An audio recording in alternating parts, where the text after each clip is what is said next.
For most of us, mentioning a conversation you just had with a deceased family member would be guaranteed to raise some concerns. But in West Africa, talking to the dead is nothing unusual. Known as ancestor worship, the practice is woven into the fabric of daily life. But when the transatlantic slave trade ripped people away from their families and way of life, it placed their ancestral chain in terrible danger.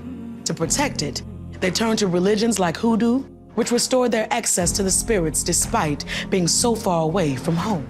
Today, I'm going to find out how Africans held on to these ties to the ancestors against all odds, and how descendants use memories of the past to bring about healing in the present. I'm Tariana Tank Ball, and this is Ritual. For Africans on the plantation, maintaining the religion of their birth in the Americas simply was not the option it was for the Puritans of Plymouth Rock. Most spiritual practices among enslaved people were feared and forbidden by plantation owners, who looked to eradicate any sign of strength. So in secrecy, often under the cover of night, enslaved Africans used different spiritual tools from home that they adapted in order to survive an otherwise impossible situation. The religions they created had much in common, like spirit communication, which was practiced by all of them. But they were also unique to the places where they were created. Voodoo, they called it in Haiti, Candomblé in Brazil, and Santeria in Cuba. In North America, it was known as hoodoo. Hoodoo doctors gathered medicinal plants to make the traditional remedies that secured a community's physical survival, while other rituals attended their spiritual wounds and reminded them of a time before slavery. To understand this fascinating tradition, I've come to Dr. Camila Martin, a scholar who specializes in the history of Black spiritual practices in North America. Dr. Camila, I am so excited to be here with you today. You are a brilliant scholar. And if I may, I would love to ask you, what is ancestor worship?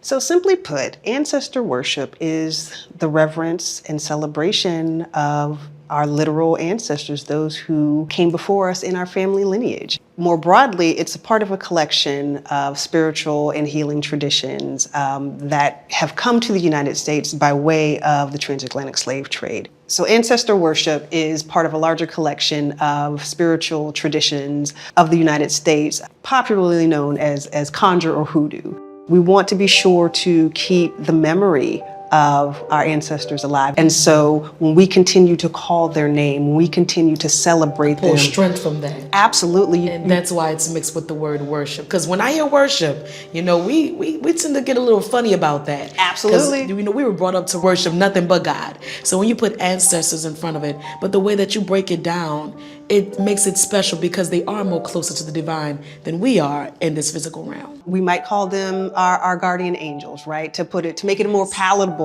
term, right? The sense that the spirits are our spirits that are connected to us in terms of our family are watching over us. They're protecting us. They're intervening on our behalf.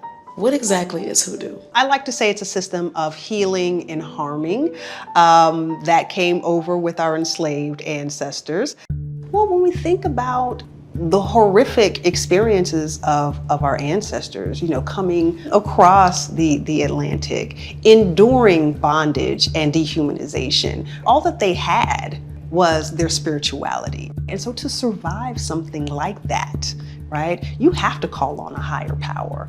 And so hoodoo, conjure, voodoo, candomblé, all of these African diasporic traditions are really the thing that helped us get over. It's the thing that helped us survive. It is the reason why you and I are able to sit here today, because our ancestors at some point believed and practiced and persevered because they had conjure and hoodoo and voodoo and all of these different spiritual traditions that allowed them to survive. Is there a relationship between hoodoo and the church? Absolutely, right? So when we think about hoodoo and we think about ancestor worship and African spirituality at large, there are some direct connections with particularly the Black church, right? And we see people shouting and speaking in tongues and catching the Holy Spirit. That's spirit possession. We're using different terminologies here, but the concept, the belief, and the practice are kind of undergirding from the very same source. People like to kind of separate, oh, the church is this and hoodoo is this over here. But particularly when we're talking about the American South and Black folks, there's not really a clean separation the way that people would like to think. And that's not a bad thing. It's simply the evolution, right, of the cultural mixing and the religious and spiritual beliefs coming together to form what we know now as the Black church. Why do you think it's kind of lost in present day if it's this cool and interesting and healing? Yes, yes. I think that it boils down to it being a system of power that enslaved Africans had at their disposal, right? And so white supremacy came in and did what it wanted to do, and they recognized this power and they stripped it. But the tradition didn't go away, right? It just went underground. It just evolved into something different. How do people today carry on that ancestral connection? It's actually more mundane than you might imagine. It's the everyday rituals. It's the everyday remembrances, calling on those names, looking at those pictures, telling your children stories about time you spent with a grandmother or grandfather. It's hard to know just how many other parts of American culture can be traced back to early hoodoo practices. Fewer people have held on to the old religion that they have in Haiti or Cuba. But among many, traditional practices and ancestral connection remain strong. I'm sitting down with Daya Salam, a traditional healer from rural Georgia, to better understand her relationship to those who have come before her and the power it gives her spirit work in the here and now. So people call you a conjure woman. What does that mean? So a conjure woman is someone who can take anything in front of her and make a healing balm out of it. That's what I consider to be a conjure woman. Someone who can make something out of nothing. You ever heard your grandmama say that? I need to go make something out of nothing. I've heard that. So when I think of conjure, I think of like fire, smoke, spells, like, no? No. Dang. Think more. Hollywood got me? Hollywood definitely has you. Hollywood definitely has you. In a chokehold. Yeah, in a chokehold. Get me out the chokehold. So put that down, Okay. Lay that to rest. What you want to think about is your kitchen. Wow. Opening up your cabinets.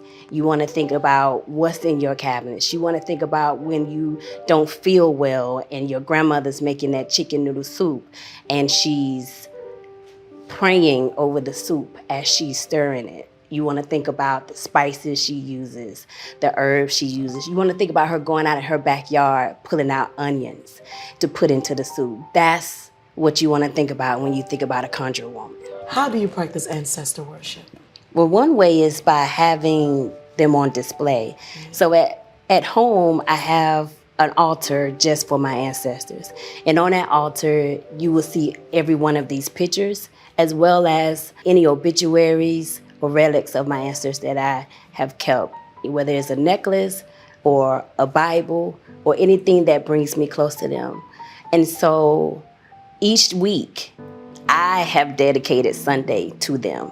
And I go to them, I just sit by them, I thank them for their life, I thank them for their perseverance, I thank them for their wisdom, and I just ask them to help guide me while I'm here as well, and protect me and my family. That's how I practice, that's how I honor those who have come before me. And that's how you communicate with your ancestors? Absolutely, absolutely, because they're always trying to communicate with us. In what ways? In every way. So one, in a way of love, because we are here as a direct result of their perseverance, their struggle, and their love. They also want to protect us. They also have a wisdom now that they are in the ancestral plane that we do not have. So they want to guide us and give us wisdom. And so all these things are ways that our ancestors talk to us if we are open to listening to them. And so having them in pictures is just my way of saying thank you for your life and thank you for being a part of my life and protecting me. Why is it important for us to practice ancestor worship? That's a really good question. I think it's important for us to understand how we are all interconnected with each other, and our ancestors help us do that. When you say, these are my people, this is what my people have gone through, and this is where we are now, it gives you a sense of social responsibility as well. So the work that I do every single day, I do as my thank you to my ancestors that have come before me. I say, I did not have to run from dogs, but you did. I did not get hosed down, but you did. I did not have to get changed by slavery, but you did. And as my thank you to you for the privileges that I have today, I want to do what I can to make today better for those who's coming after me. Because one day, we too will be ancestors. And so the work that we do or don't finish will be the work of somebody else. Wow. So they've done their part. I want to do my part. And if each of us were doing our parts, I think we can really bring some healing, not only to ourselves individually, but to our communities. Centuries ago, when enslaved people fell ill on the plantation, hoodoo doctors were often the only ones who could take the time to help them heal, thanks to their knowledge of herbs and cures. But the spiritual system that connected them to the supernatural did more than just heal individuals. It stitched communities back together when slavery would have left them broken. With every act of spirit, ancestors and descendants worked hand in hand to be made whole again and again. Today, ancestral healers like Daia are walking that same path with the understanding that each individual's suffering is part of a bigger picture. Their connection to the ancestors is a way of healing communities from the untreated wounds of American history. This way, they can draw strength from the past, connect to each other in the present, and envision a future in which freedom belongs to us all. Wandering soul, let me sleep peacefully. Wandering soul, don't keep me awake. Won't you keep my demons?